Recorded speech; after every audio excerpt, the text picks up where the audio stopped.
Welcome to my class. नमस्ते student. बच्चों, आज हम आपके काव्य खंड से चैप्टर नंबर 3 पढ़ने जा रहे हैं, जिसका शीर्षक है सवई। सवई इस चैप्टर का सेशन नंबर 8वां है और इसके रचयिता है कवि रसखान जी। अब इसके पहले सेशन में हमने कवि रसखान जी द्वारा लिखित सवई और कवित्व इनका विस्तार से अध्ययन कर लिया है।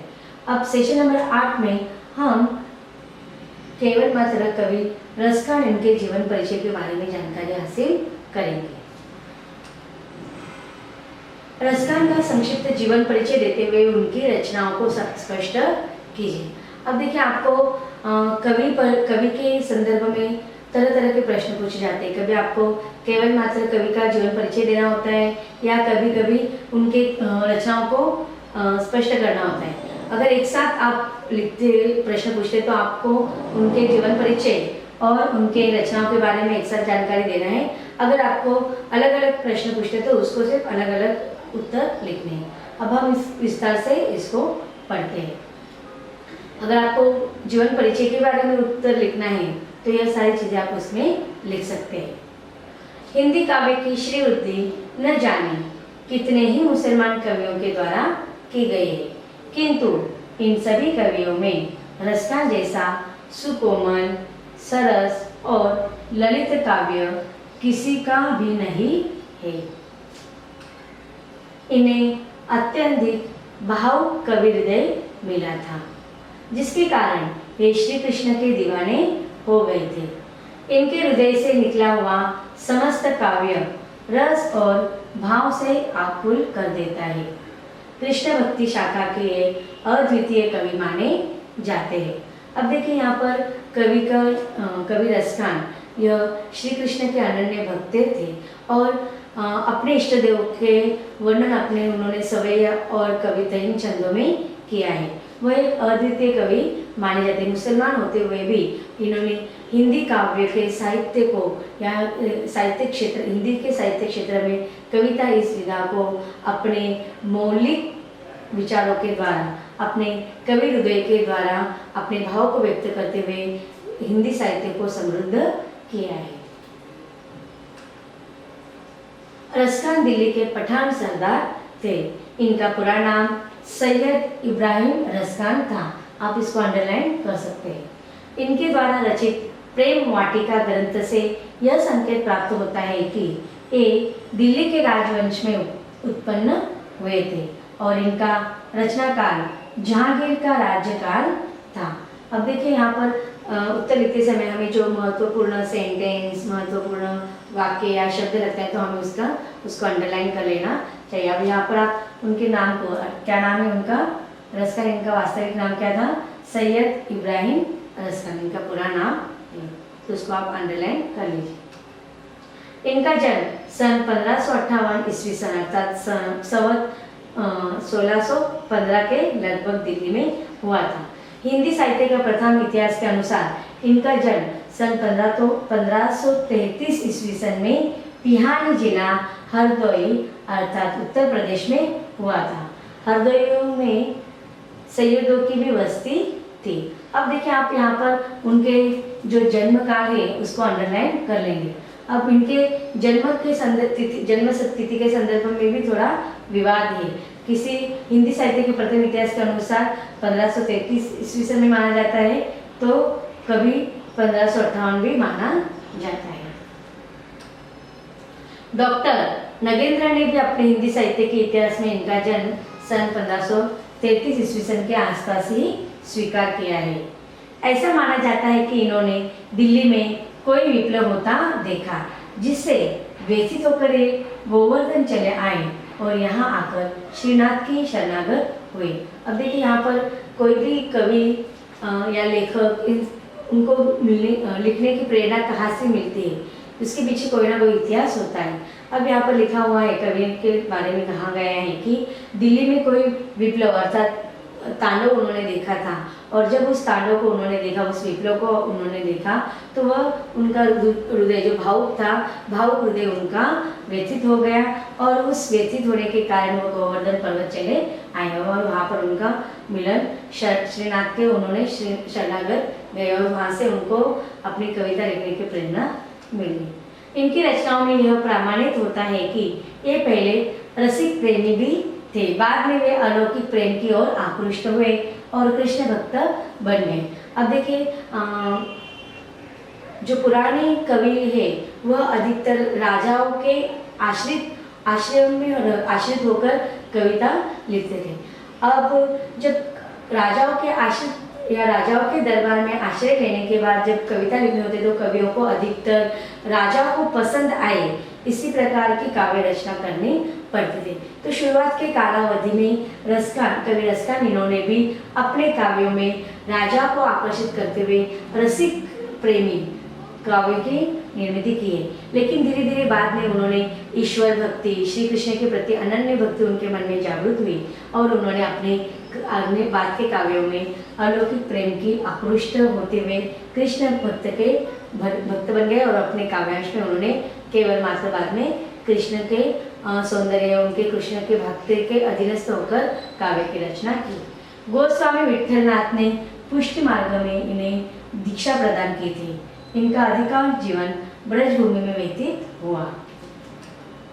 यही कारण है कि कंचन धाम को भी वृंदावन के करीब कुंजों पर नेछावर करने और अपने अगले जन्मों में ब्रज में शरीर धारण करने की कामना करते हैं। आप देखिए इसी संदर्भ में हमने सवय आपका जो हमारा पहला सेशन है उसमें पुनर्जन्म का वर्णन हमने देखा है कि अगले जन्म में अगर उनको फिर से मनुष्य का जन्म मिलता है तो वह कहाँ पर शरीर धारण करना पसंद करेंगे? ब्रजभूमि में। कृष्ण भक्त कवि रसखान की मृत्यु सन 1618 ईस्वी सन में अर्थात 1875 में या उसके लगभग हुई है। तो इस प्रकार यह जीवन परिचय विस्तार से हमने देख लिया। अगर आपको केवल जीवन परिचय के बारे में या परिचय पूछा जाता है तो उसमें आप विस्तार से जानकारी लिख सकते हैं। अगर आपको उनकी कृतियों के संदर्भ में प्रश्न पूछते तो उसका उत्तर आप इस प्रकार से लिखेंगे। कृतियाँ, रचनाएं, रसखान की निम्नलिखित 2 रचनाएं प्रसिद्ध हैं। अब देखिए कभी कभी आपको अलग से प्रश्न पूछे जाते हैं, व्यक्तित्व या परिचय अलग से पूछा जाता है और रचनाओं के बारे में विस्तार से जानकारी लिखिए अलग से। लेकिन कभी कभी ये दोनों बातें आपको एक ही प्रश्न में पूछे जाते हैं तो उस समय आप ये कंटिन्यू उत्तर लिखेंगे। अगर अलग अलग पूछा जाता है तो उसमें आप अलग से लिखेंगे। इनकी रचनाएं 2 है। पहला है सुजान रसखान, जो हमने कविता और सवैया पढ़ा है वह सुजान रसखान से ही ली गई। इनकी रचना कविता और सवैया छंदों में की गई है। यह भक्ति और प्रेम विषयक मुक्त काव्य है। इसमें 139 भावपूर्ण छंद है। दूसरे है उनकी प्रेम वाटिका। इसमें 25 दोहों में प्रेम के त्याग में और निष्काम स्वरूप का काव्यात्मक वर्णन है तथा प्रेम का पूर्ण परिपाक हुआ है। कवि की काव्यगत विशेषता है। यद्यपि रसखान कालक्रम के अनुसार रीतिकालीन कवि है किंतु उनकी रचना भक्तिकालीन सगुण काव्यधारा की कृष्ण भक्ति शाखा की परंपरा में ही है। रसखान प्रेमी व्यक्ति है। इनका लौकिक प्रेम ही आगे चलकर पारलौकिक प्रेम में परिणत हो जाता है। श्री कृष्ण के रूप सौंदर्य पर मुग्ध होने के साथ साथ उनकी लीला भूमि ब्रज के प्राकृतिक सौंदर्य से भी अनुरूप है। रसखान मर्म स्पर्शित है। इनके काव्य में सरसता और सरलता के साथ साथ भाव की गहराई और हृदय की कोमलता है जो उनकी लोकप्रियता का मुख्य कारण है। अब हम देखते हैं कवि रसखान इनके काव्यगत विशेषता है। भाव पक्ष में काव्य का माध्यम जो है श्री कृष्ण भक्ति है, उसमें सरस माधुर्यपूर्ण भक्ति है तथा इनकी जो काव्य की भाषा जो है वह सरल है, सरस तथा प्रभावपूर्ण है। इसमें संगीतात्मकता का पूर्ण समावेश है और भाषा ब्रज भाषा में लिखी गई है। प्रेम तत्व की प्रधानता इनकी भाषा में दिखाई देती है। काव्य प्रेम राग से परिपूर्ण है। उनका लौकिक प्रेम सरल भगवत भक्ति में परिवर्तित हो जाता है। चौथा पॉइंट है कृष्ण के प्रति अनन्य प्रेम। अब तक हमने जितने भी सवैये पढ़े थे उसमें हमने देखा कि कवि रसखान यह मुसलमान होने के बावजूद भी उन्हें श्री कृष्ण के प्रति अपना असीम भक्ति का एक जीवंत उदाहरण वहाँ पर दिया है। श्री कृष्ण को अपना आराध्य देवत मानते हैं। अपने इष्ट देवता के प्रति उनके अनन्य प्रेम की भावना हमें उनके काव्य में दिखाई देते हैं। मुसलमान होते हुए भी रसखान श्री कृष्ण के प्रति अपना अनन्य प्रेम रखते हैं। वह अपने इस्लामी आस्था के प्रतिकूल पुनर्जन्म में विश्वास करके श्री कृष्ण के सामीप्य की कामना करते हैं। अब देखिए इस्लामी धर्म में जो आस्था होती है कि उनका पुनर्जन्म होता है, पुनर्जन्म में वह बहुत अधिक विश्वास रखते हैं। तो श्री कृष्ण के अगर कवि चाहते हैं, रसखान कवि चाहते हैं कि अगर उनको पुनर्जन्म में फिर से मनुष्य रूप मिलता है तो वह श्री कृष्ण के सामीप्य की कामना ही करते हैं। जैसे कि हमने पहले समय में देखा कि मनुष्य रूप अगर मिलता है तो वह ब्रज में जन्म लेना चाहते हैं, पशु के रूप में जन्म, वो सारी चीज़ें आप यहाँ पर उदाहरण लिखकर उसको एक्सप्लेन कर सकते हैं कि उदाहरण लिखिए और कविता सवैया जो है उसको आप लिखेंगे और फिर उसका अर्थ भी आप लिख सकते हैं। दोनों में से एक लिखें, एक तो उदाहरण लिखो या फिर उसका स्पष्टीकरण लिखो। अब देखते हैं कला पक्ष। इनकी काव्य की जो भाषा है उसके बारे में जानकारी हासिल करते हैं। रसखान की भाषा शुद्ध ब्रज भाषा है जो अत्यंत ही मधुर और भावप्रवण है। उसमें हृदयंगम भाव की सरल और बोधगम्य भाषा में व्यक्त करने की अद्भुत क्षमता है। इनकी जो शैली है, काव्य की शैली इनकी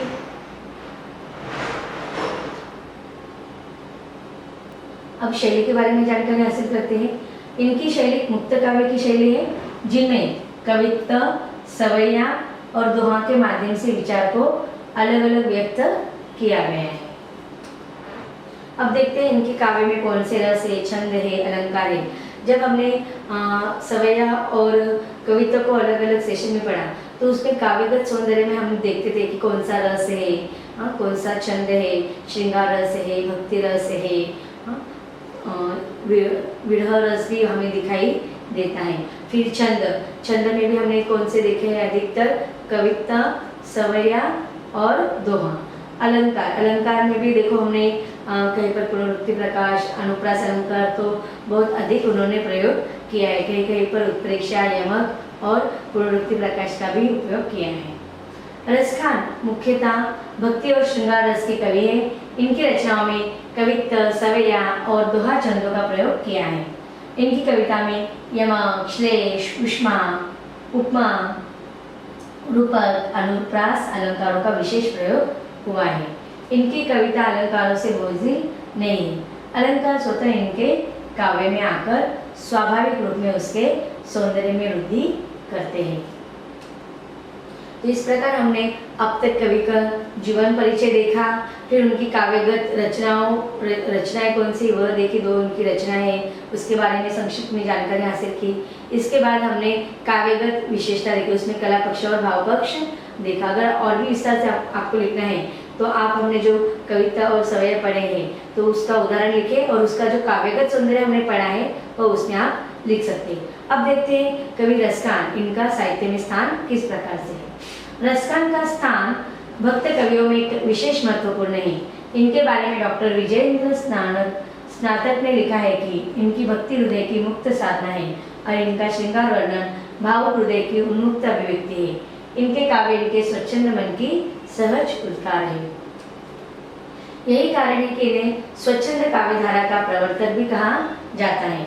इनके काव्य में भावनाओं की तीव्रता, गहनता और तन्मयता को देखकर भारतेंदु जी ने कहा है कि इन मुसलमान हरिजनन पैकोटी हिंदू वारी, मतलब इन मुसलमान हरिजनों पर कोटि हिंदू को भी हम वार सकते हैं। अर्थात हिंदू काव्य हिंदू होने के बावजूद भी बहुत सारे कवियों ने जिस रूप से काव्यधारा में वर्णन नहीं किया है कविता का, उससे भी ज़्यादा उच्च कोटि में मुसलमान होने के बावजूद भी रसखान कवि इन्होंने उच्च कोटि का काव्य निर्मिति हिंदी साहित्य में किया है। इस प्रकार से हिंदी साहित्य के काव्य धारा में समृद्ध करने में कवि रसखान इन्होंने बहुत ही महत्वपूर्ण योगदान दिया है।